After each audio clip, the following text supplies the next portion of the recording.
Bonsoir et bienvenue à tous sur Moselle TV. Nous sommes le mardi 5 juillet. Voici les titres du jour.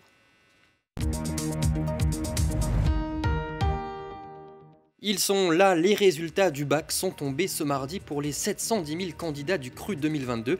Nous étions à Dieuze cet après-midi, reportage dans un instant. Dans Moselle Info également, le collège de Lorquin a remporté le prix départemental du devoir de mémoire, une récompense acquise grâce à son spectacle sur la Moselle déracinée. Enfin, notre journaliste Florian Tonizzo a suivi aujourd'hui la visite de Patrick Weiten, le président du département de la Moselle, dans le canton d'Algrange. Vous le verrez, le département veut moderniser ses espaces culturels. La météo, demain matin, il y aura de belles éclaircies, quelques nuages néanmoins sont à prévoir l'après-midi. Côté température, comptez maximum 24 degrés dans la journée. Et puis l'invité du jour est Olivier Postal, maire de Terreville. Bonsoir. Bonsoir Jean. Nous reviendrons notamment sur la récente ouverture du Central Park, mais tout de suite développons les titres du jour.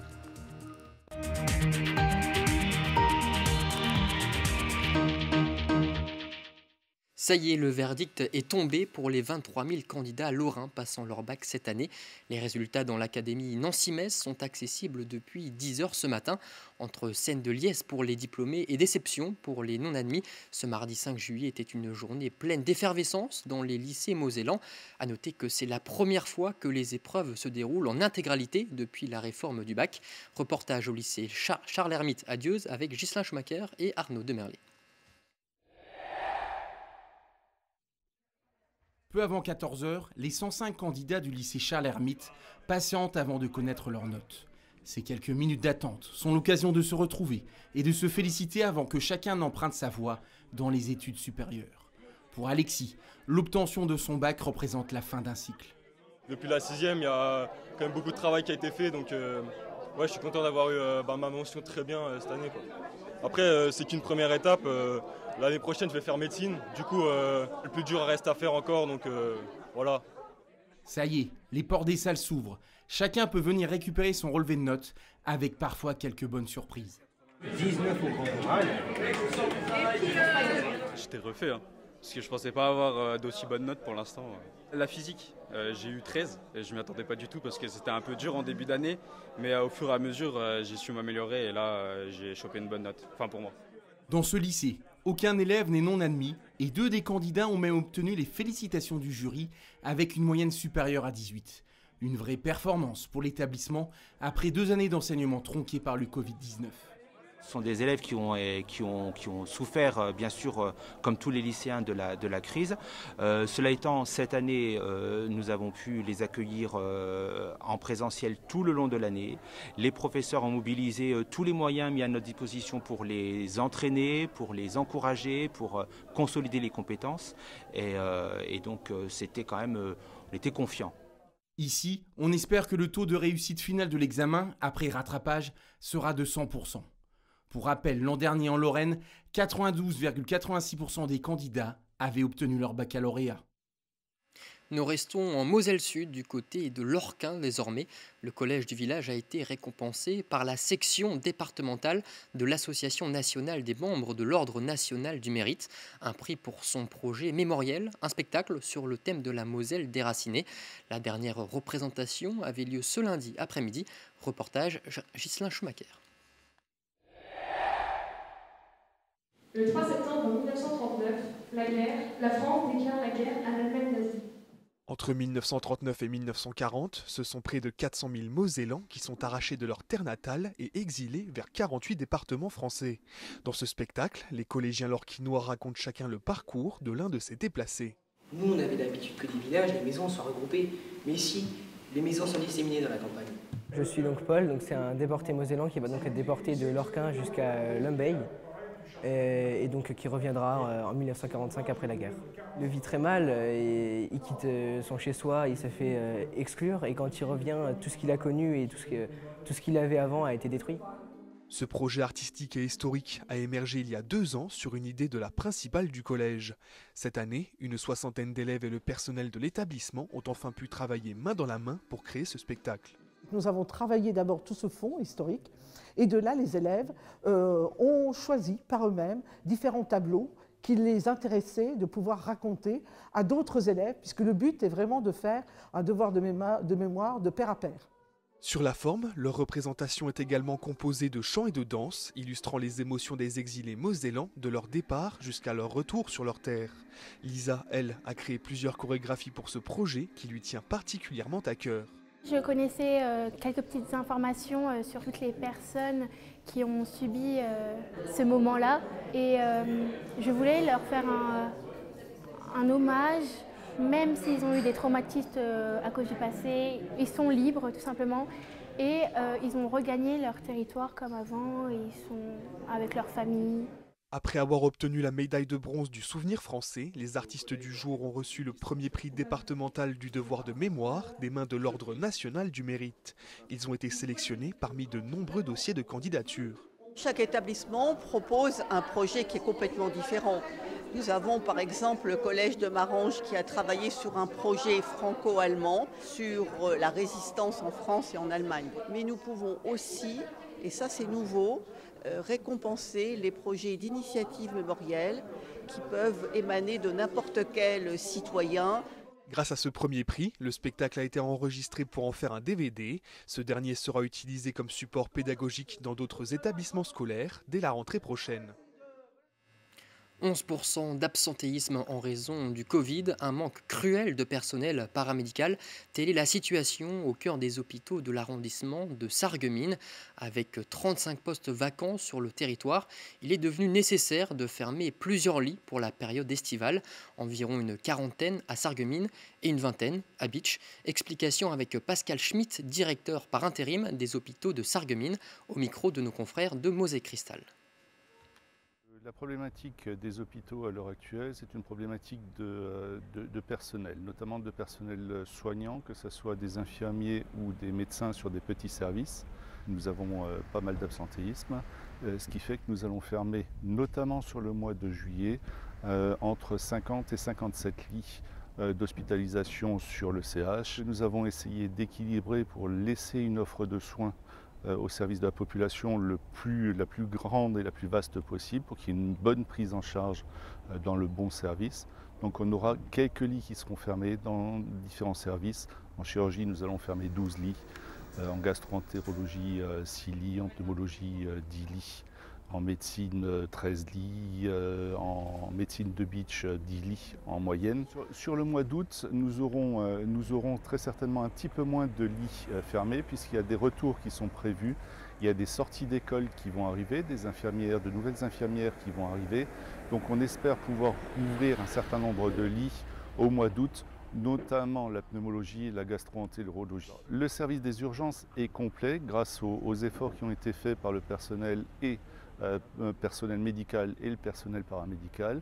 Globalement, nous avons une équipe au complet à Sarreguemines et les agents et le personnel médical a accepté de faire des plages additionnelles et des heures supplémentaires pour couvrir toute la période. Il n'y aura pas de problème a priori sur Sarreguemines pour couvrir les urgences. Et à la rentrée, au mois de septembre, nous espérons un retour à la normale, peut-être pas partout, on risque d'avoir encore quelques difficultés parce qu'on manque cruellement d'infirmiers, mais on devrait pouvoir retrouver pratiquement notre capacité pleine à compter du 1er septembre. Le président du département, Patrick Weiten, continue son tour des cantons. Aujourd'hui, il était en déplacement dans celui d'Algrange. On programme notamment la visite des médiathèques de Nilvange et d'Omès. Reportage signé Florian Tonizzo. C'est entre le foyer du 3e âge et la salle de musique que la nouvelle médiathèque d'Omès est sortie de terre. Opérationnel depuis octobre dernier, ce nouvel écrin vient remplacer l'ancienne bibliothèque, devenue trop vétuste. Un espace détente, une salle d'animation et même un espace gaming. Ce nouveau bâtiment a pour ambition de devenir un véritable carrefour intergénérationnel.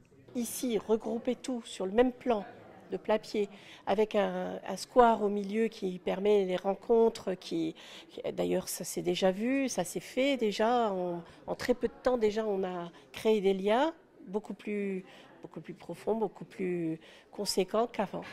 Voilà, c'était indispensable. Je pense que dans les politiques publiques, il faut que le maire, les mairies apportent effectivement le vivre ensemble et permettent aux gens de se rencontrer. Une médiathèque qui maintenant est numérique, un foyer du troisième âge et une école de musique à la fois communale et intercommunale. Donc un lieu de rencontre, un lieu de vivre ensemble et surtout un espace multigénérationnel. Avec cette nouvelle médiathèque, le département confirme sa volonté de s'adapter aux nouvelles générations en matière de culture. L'objectif, se moderniser en se mettant notamment à l'heure du numérique. Aujourd'hui, l'évolution, c'est le numérique. Donc il faut qu'on soit présent au rendez-vous du numérique sous toutes ses formes, que ce soit pour la musique, la lecture, pour la médiation numérique, apprendre aux gens à s'approprier le numérique qui quelquefois est source de fractures.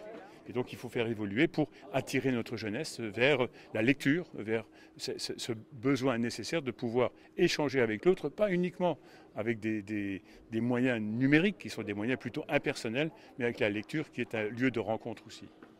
Patrick Weiten était également en visite à la médiathèque de Nilvange plus tôt dans la journée. Le département établit clairement sa stratégie, réunir les plus anciens et les plus jeunes au sein des médiathèques, en transformant ces lieux culturels en véritables lieux de vie. Prenons maintenant la direction de Saint-Julien-les-Metz et de Saint-Avold. Là-bas dorment les archives départementales de la Moselle. Des kilomètres de documents témoins de l'histoire du département y sont stockés, découvertes avec Colline Expert et Arnaud Demerlet. Les documents de copil, par exemple, de copilotage ou de comité directeur, ça peut être 5 ans, 10 ans. Donc là, vous avez des textes réglementaires à l'échelle nationale ou à l'échelle locale.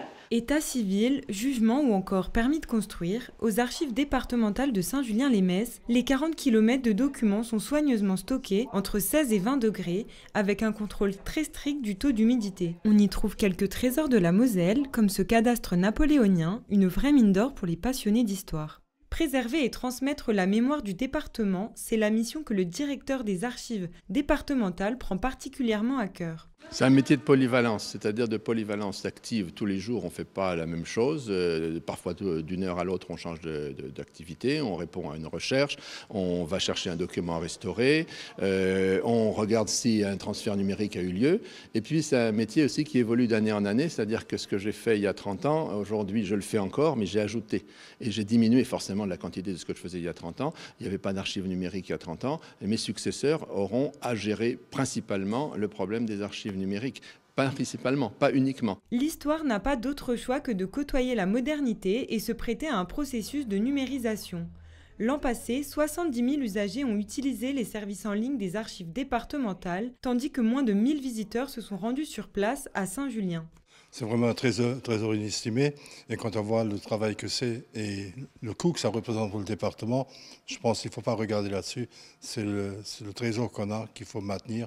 Les 25 employés du site mosellan accueillent chaque année près de 2000 enfants et leur font notamment découvrir les ateliers de reliure et de restauration où les archivistes œuvrent à la préservation du patrimoine. On s'approche de près, on voit les détails de toute la scène du martyr et en dessous, on a les armes du personnage qui a signé, c'est-à-dire scellé. C'est un acte pas très ancien, 1441 à poil près, par rapport aux actes de Sarrebourg, donc entièrement restauré. Pour les curieux, vous pouvez venir découvrir les archives départementales du mardi au vendredi et venir profiter de l'exposition Moselle déracinée à propos de l'évacuation et l'expulsion des Mosellans pendant la Seconde Guerre mondiale. Ce matin, la classe de CM1 CM2 de l'école primaire de Verny a fêté le lancement des caravanes Moselle Terre de Jeux. Pour cette 3e édition, les élèves ont réalisé 57 squats en présence d'Armel Chaban, vice-président du département délégué au sport et à la vie associative. Durant tout l'été, les caravanes sillonneront 10 villes de la Moselle pour promouvoir le sport auprès des Mosellans. Écoutez. Les caravanes du sport sont organisées depuis maintenant 3 éditions, cette année sera la 3e donc. C'est un bilan qui est extrêmement positif, à la fois d'un point de vue du monde associatif qui est extrêmement reconnaissant vers le département de les mettre en valeur, et c'est aussi notre job à nous, c'est de mettre en valeur le bénévolat, le sport dans les territoires, et en même temps pour les Mosellanes et les Mosellans, c'est de les faire pratiquer différents sports et leur faire découvrir des sports qu'ils ne connaissent pas forcément, tout cela dans la perspective des Jeux Olympiques de Paris 2024 dans lequel le département est extrêmement engagé. Nous avons eu 6000 visiteurs l'année dernière, plus de 300 bénévoles qui se sont mobilisés, 35 sportifs de haut niveau qui étaient présents sur ces caravanes, et donc cette année bien entendu, vu qu'on aime être ambitieux, mais on fera mieux, on fera plus, et pour créer cette belle dynamique en faveur du sport dans les territoires, donc rejoignez-nous. Et vous pourrez retrouver un reportage complet sur ce sujet demain à 18 h dans Moselle Info. C'est l'heure désormais de notre rubrique économie. C'est l'heure de la rubrique éco avec le journal économique Eurométropole de Metz et Moselle sans limite. Et d'abord ce chiffre, 8, c'est en pourcentage l'augmentation du nombre de millionnaires au Luxembourg en 2022 par rapport à 2021. Selon une étude, il y en a désormais 46 200, soit un habitant sur 15. Cette croissance correspond à une tendance mondiale puisque l'Amérique du Nord a connu une hausse de 13% de la population millionnaire et l'Europe environ 6%. À Uckange, en février dernier, ArcelorMittal inaugurait son deuxième Digital Lab en France. C'est un lieu d'innovation rassemblant industriels, start-up, grandes écoles et acteurs locaux du digital. Un bâtiment à la pointe de la technologie pour former les salariés d'ArcelorMittal. Immersion. À l'aide de ce cockpit, les ingénieurs d'ArcelorMittal peuvent piloter leur ligne industrielle avec une vue 360. Il se situe dans une approche très digitalisée. Donc ce que vous avez ici, ce sont des écrans digitaux, donc derrière aussi. Donc on retrouve les mêmes gestes que l'on fait sur une tablette ou un smartphone. Et donc ça veut dire que l'opérateur aujourd'hui peut avoir la possibilité directement de travailler sur des vues qui sont relatives par rapport à son besoin d'application. Donc en fait, on retrouve véritablement tous les besoins industriels. Avec son Digital Lab, l'entreprise a pour ambition de devenir leader de l'industrie et sidérurgie 4.0. Pour ce faire, la société basée à Florange a mis au point ce laboratoire. Dans cette autre pièce, cet outil basé sur la réalité virtuelle permet aux équipes de découvrir en immersion leur lieu de travail. Ils peuvent ainsi connaître les endroits de stockage et les zones à risque. Un véritable enjeu industriel. Donc comme ceci, dès le départ, l'opérateur est déjà familiarisé avec son environnement de travail, il sait les conditions de travail, il est immergé et donc en fait quand il va arriver dans la ligne en cours de production, tout ceci va lui sembler très naturel et intuitif puisqu'il aura déjà découvert par la réalité augmentée et par l'immersion son environnement de travail futur. Autre réalité immersive, cet outil permettant de vérifier la qualité de l'emballage. Pour ce faire, on va utiliser la réalité augmentée qui va lui permettre de vérifier que ce coil est conforme. Vous avez ici une démonstration avec l'opérateur qui est connecté et qui va pouvoir évaluer la qualité de l'emballage. En alliant l'humain à la technologie, l'entreprise place l'homme au cœur de sa transformation digitale. Les deux autres piliers pour assurer cette métamorphose, la Digital Factory, qui accueille des startups pour booster la mise en œuvre des projets, et la Digital Community, pour rayonner dans le Grand Est avec ses partenaires. Et tout de suite, retrouvons l'invité du jour. Ce soir, je vous le disais, Olivier Postal, maire de Terreville, est avec moi. Alors vendredi 24 juin, vous avez inauguré le Central Park de Terreville. 3 hectares d'arbres, d'aires de jeu, de sentiers et de promenades. Un espace végétal en plein cœur de la commune qui était très attendu, Olivier Postal. Alors c'est une idée qui a germé dans la tête des élus il y a déjà une bonne vingtaine d'années. Mais il y a une vingtaine d'années, Terreville avait le malheureux record d'être la commune la plus endettée de France par habitant. Donc on n'avait pas 2001. En 2001. Et on n'avait absolument pas les moyens de pouvoir réaliser un tel projet. Depuis, la commune a été totalement redressée.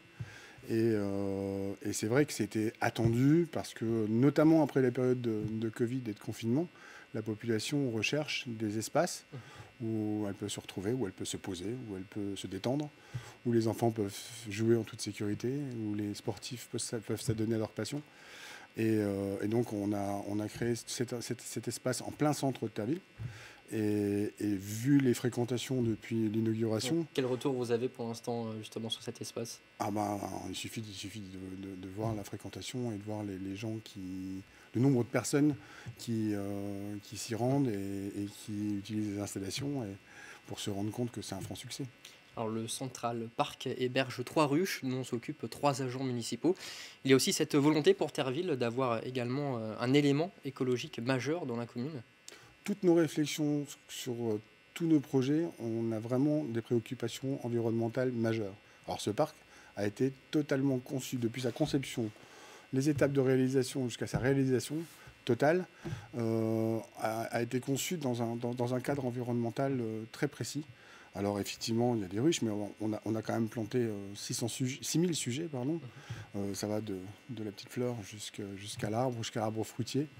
Et puis on y a conçu également un bassin de rétention pour gérer le stockage des pluies, des eaux de pluie et leurs infiltrations. On a créé une fontaine qui est relié à un puits. Même l'éclairage public a été pensé de manière environnementale parce qu'il baisse quand il n'y a pas de fréquentation et il augmente en fonction quand il y a des gens qui passent.